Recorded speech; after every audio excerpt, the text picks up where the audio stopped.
Hi everyone, my name's John and I'm a human doing. The human doing name actually came from, or was inspired by my wife. She says I'm someone who's only happy when I'm doing something. So I thought, well, you know what, you're right. I am a human doing instead of a human being. And I think a lot of people have that in them. You're only happy if you're making something or fixing something or altering something in some way. So that's me, and that's a lot of what this channel is going to be. It won't specifically be woodworking. There's going to be certainly some woodworking. I have a wood shop, which I'll be showing you shortly, but it's going to be a little bit of everything because that's me. I do a little bit of everything, I think. So hopefully you enjoy. The first video I wanted to do was of my garage. It's something that I started in the spring a few months back, and now that it's winter, the progress has slowed down, but I think it's far enough along that I can show you where I am currently, and I'll be bringing you a lot of the projects for this garage, hopefully this coming season. So stay tuned, and I hope you enjoy. Here we go. So just no countertops. You'll notice that's the first thing I notice every time I walk in. I'm not sure what to do with the countertops. I'm thinking possibly concrete, possibly stainless steel, possibly butcher block. I am not sure. There's actually two that I've got to do here. I used to be a big car audio guy, so you'll see I was in some magazines and stuff when I was younger. In the good old days.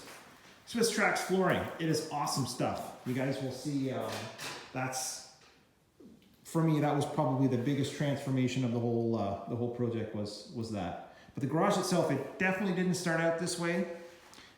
As you can see, it started out, well, anything but tidy. Our garage, like so many others, was a catch-all for everything that we had in the house that we didn't want in the house. Our garage is a separate building, but I'm sure they're all the same. So I started this project by tearing everything out, which only made the garage more tidy, more messy, sorry. And so we put in all new insulation, well, all new electrical. I put in data cable for the home automation system, speaker cable. We have an automation system in the home, so that's why I ran all those cables. But you can see this wall that I put up here is to separate the car portion from the woodshop portion, and it's a little messy here. Yeah. But I said I was messy, I warned you, and that used to be the garage. But you can see here the vapor barrier starting to go up. Obviously all the electrical was done, and guys, if you're doing electrical, you're not sure what you're doing, get an electrician to do it. In my case, I do all my own electrical, but I do get the ESA to do all the certification. It's a 40 amp circuit, which for me being an electric car person, having a 40 amp box in the garage is awesome. It's way more than I need.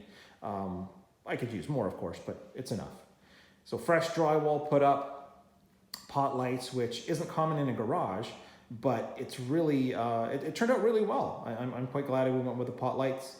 The finish on the walls is, I would call it a 3.5. Drywall's normally like you have your 4 or 5 finish. For finished homes, but in my garage I thought, you know what, I don't have to go quite that nuts. One of the keys to drywall, and maybe I'll have some drywall videos for you in the future, the biggest key is just don't go crazy with mud. The less sanding you have to do in the end, the better. My wife's, now her only request actually for the garage was that I have, even though we're not going to be using it as much for storage, she wanted storage. So I put up some, one big shelf. It's just made with 2x4s painted black, and it's supported with threaded rod. And that threaded rod goes up through the ceiling and into the attic area. And it ended up being excellent. It was really strong. We fit about 16 totes in total, and that's lots of storage. I mean, it's been great, and it's out of the way, so it's been great for us. My wife is super happy, and happy wife, happy life, right? So one of the other small details I think that, for me anyway, make me smile when I come into the garage are the brackets for the garage doors, just the ones that hold up the track. Instead of using the original standard, angle iron, I decided to use 1-inch square aluminum tubing, and I brazed it together, painted it black. And even though it's just a small detail, I think something like that, for me, that makes it look more finished in my mind. So I'm quite happy with the way that turned out. I'm not sure if I want to paint the rails black or not, but once the garage was mostly done though, it was the shop I had to work on, because that was sort of the reason for starting the whole project in the first place. All the same things I did in the garage, new electrical, insulation, vapor barrier, all that had to be done. I maintained the pot light theme. Like I said, I just got a great deal. I mean, they were like $8 each. So it was an awesome deal. They're the thin mount LEDs. You can see the cutout there for the loudspeakers. The garage portion, the shop, and just outside the garage, they all have their own speakers. Like having my tunes. I'm sure everybody likes to have music while they're working. The walls themselves, I just reused the same insulation that was there previously. It's just there was no vapor barrier in the garage. So I popped that up, sealed it all, because the garage, or the shop portion of the garage, has a wall-mounted gas heater. So just to help keep it warm, and also to keep it warm, I put the flooring down, and that's where you see the flooring here. It's just OSB that's been painted, and I put a sort of like a sandy compound in the paint to give it a bit of grip, but it also helps keep it clean. It makes it easier for me to clean when I'm finished. The ceiling here, I just for fire code, I just taped it, I'll say very, well, I just did enough to have it done so that it was decent when it was painted. But my favorite part, I think, in the car portion of the garage has got to be the Swiss Trax. The Swiss Trax really is, it's a great product. I mean, I did all my research, and I came with this product over epoxy and over other click type tiles. It had the color options I want. It also, because it's perforated, I don't know if anybody's not familiar with Swiss Trax, they're just square panels, like floor paneling, but there's holes in it, or well, strips in it. So the water, any water that goes on, and for us being in Canada with slush and ice in the winter, we are in the winter right now, and the water just goes right down as soon as it melts and slides right out the garage door.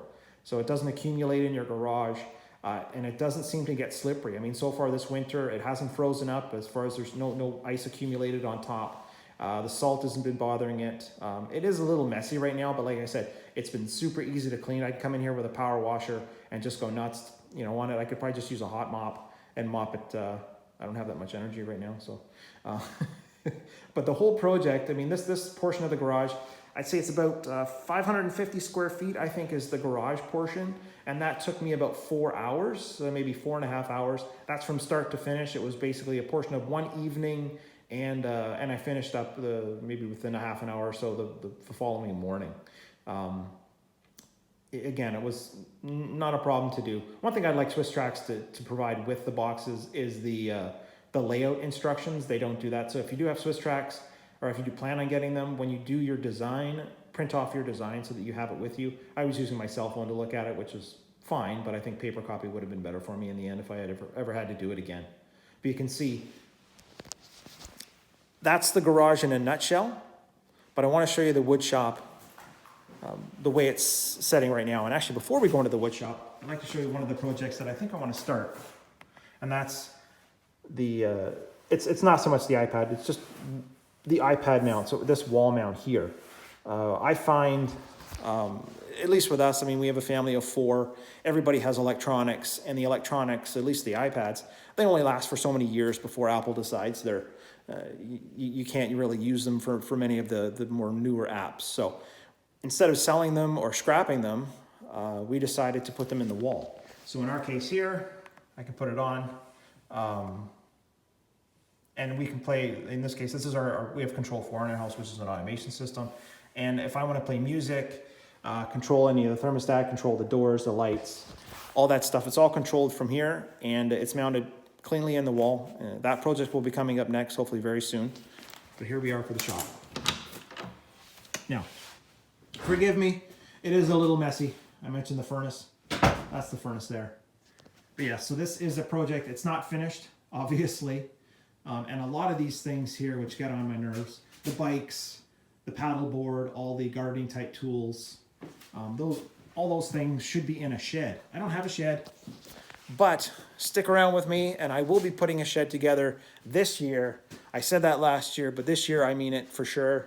I'm mostly positive I'll be putting a shed in, which is something for me I really need. I want to put the snowblower there. I want to put the lawnmower in there. All the stuff that I don't think should be in my car garage or in the wood shop. So all those items I can stick in there. It'll keep me happy. And yeah. You can see here, way back in the corner there is a dust collector. It's a bit of a, well, it's completely DIY actually. So it's just, I did my own cyclone, and that's just made with a sheet of stainless steel, just 20 gauge stainless steel. I rolled it around like an ice cream cone, really. And I just built this portion here with flex ply or wiggle wood, depending on what you call it. I mounted it up high, and you can see that, well, the thing with the yellow handle, that's actually for a filter. I take the filter off, or, well, close it, and sometimes I'm shooting out any excess, say the exhaust would be shooting outside. I think in the future, I'm just going to eliminate the filter portion entirely because I don't find I ever put one in there. I use the same size filter that I would use in my filter in my house and for the furnace, but I don't find I ever put one in. So I think it just makes sense to modify that so it's just exiting outside. I mean, the Cyclone, even though it's a DIY unit, it collects, I'd say 98%. I mean, 95, 98% of the dust. So it's been great. You can see that it is a grounded system. And I ground it not because it needs to be grounded for any kind of safety concerns. There's no explosion, no chances of explosion happening. But it does reduce the static. I find, especially when I'm using my planer, you get a lot of static. I have a DeWalt planer. And since I've put that on, I haven't gotten any shocks. So it's been worth it. I mean, it's probably $10 worth of cable and a couple screws that I have kicking around. So it's definitely worth it. You can see here, this is the, I should turn around here. This is the garage door. It does open just like any other garage door. And usually when I'm bringing in lumber, I'm bringing it in from this portion here, which has been great. I mean, that's the reason the wall is exactly where it is, because I wanted this access. The shop is a little bit narrow. It's about 10 feet wide, but it's 25 feet long. So that's our 26 feet. So it's a good enough size space for what I do, for the projects that I produce. One thing that's missing right now that I really want to put together is an outfeed table. I'll call it an outfeed / router table. So I have my router lift. I thought about building one myself, but the Jessen products are so cost effective that it just made sense for me to save my time, use the product. I mean, I think they're $200 or $250. So that's not bad for a router lift. So that's going to come in handy. I mean, I really need an outfeed table. Because right now when I'm using any sort of 4x8 sheets, which I store in this rack here, so you can see back over here, all this, and you fit a full 4x8, it goes all the way down the wall there. So any 4x8 sheets I keep there. I do break my own sheets down. I can do it outside in the summertime, but I'm a wuss. I won't do that in the winter. So I have a track saw as well, which comes in handy. I use the DeWalt track saw. But this is my shop. I'm glad you joined me. I hope you enjoyed it, and I hope I can bring you some projects that you find interesting in the future. It's going to be fun for me, I hope. And like I said, subscribe. I don't know how to do that yet, but do that. You people, you know how to do it. And yeah, I'll see you again soon. Thank you.